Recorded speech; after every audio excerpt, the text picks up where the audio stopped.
Okay, so we'll start with our history questions, starting with tell me about your problem. Were there any mechanisms you were aware of at the time? When did you first notice the symptoms? What activity were you engaged in at the onset of symptoms?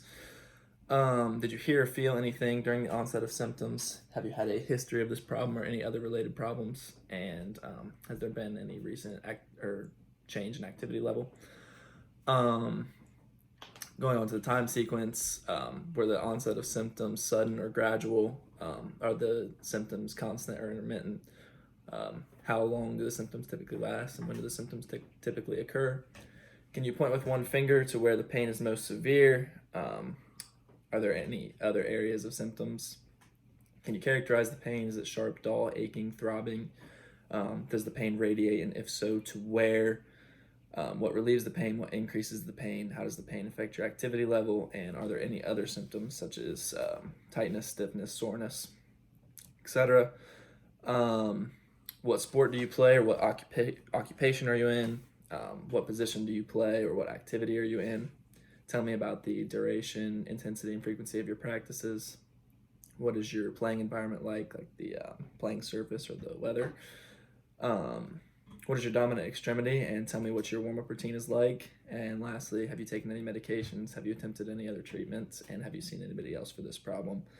And if so, what were their opinions? So that's all the history. Moving on to the observation portion, we are asking the patient to remove their clothes bilaterally, looking at their facial expressions just to see how they react to certain movements. And like you said in the video, if it's an acute injury, do a quick observation yourself before you have them remove any clothing or gloves, like you said with the football player and his broken bone through the hand.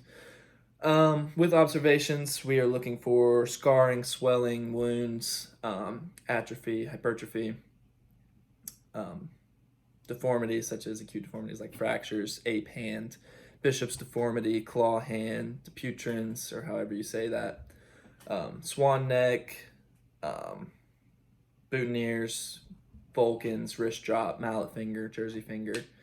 Looking for ganglion cysts on the palmar side or the dorsal side of the wrist, and then we would also check their nail beds. So that would be all of your observation stuff. Moving on to palpation, we're palpating for pain, point tenderness, localized heat, swelling, crepitus, deformities, muscle spasms, lumps, masses, and then we would also be comparing everything bilaterally. So starting with our palpations, we would start. I'm gonna start on this side. We'll palpate the radius up into the radial styloid process. Come to the back. There's that bony protuberance, the Lister's protuberance. Is that what it is? I don't know. Down the back side, or the ulnar side, the ulna to the ulnar styloid process. Do that thing with your thumb.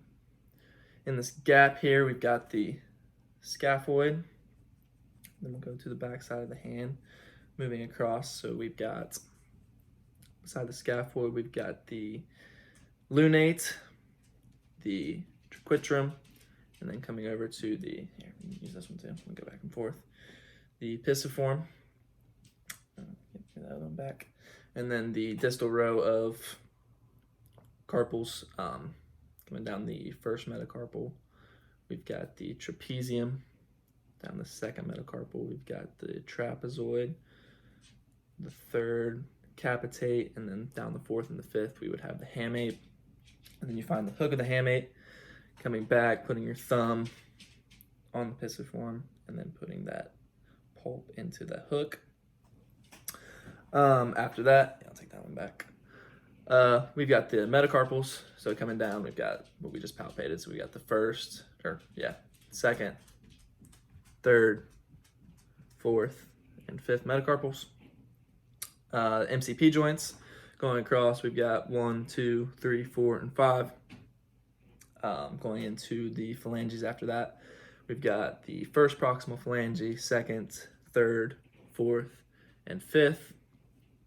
We've got the second, third, fourth, and fifth middle, and then first, second, third, fourth, and fifth distal. So that'll be all of our bony palpations. So after that, we'll go into our muscular palpations, starting with the flexor group.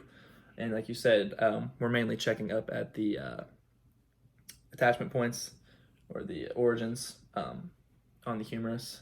So coming down, I'll take this one actually. Coming down this muscle belly group up into all the digits.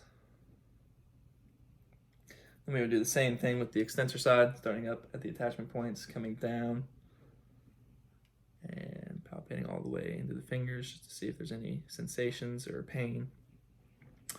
After that, we've got the carpal tunnel, the thenar, and the hypothenar. I think that's how you say it, thenar. Yeah, so we'll drop that down here, black shirts, just a second. Actually, I'll take this one. So thenar, hypothenar. On the palmar side of the wrist, kind of in between the two styloid processes, we've got the radio-ulnar ligament on the palmar side and the radio-ulnar ligament on the dorsal side. Do that thing with your thumb again. She doesn't really have one, but you can kind of see the more posterior one, the longer one would be the extensor pollicis longus, and then this shorter one kind of on the inside would be the adductor pollicis longus and the extensor pollicis brevis. After that, we have the radial collateral ligament of the wrist, the ulnar collateral ligament of the wrist, and then the radial collateral ligament of the thumb, and then lastly, in the webbing, the ulnar collateral ligament of the thumb and the webbing. And that's everything.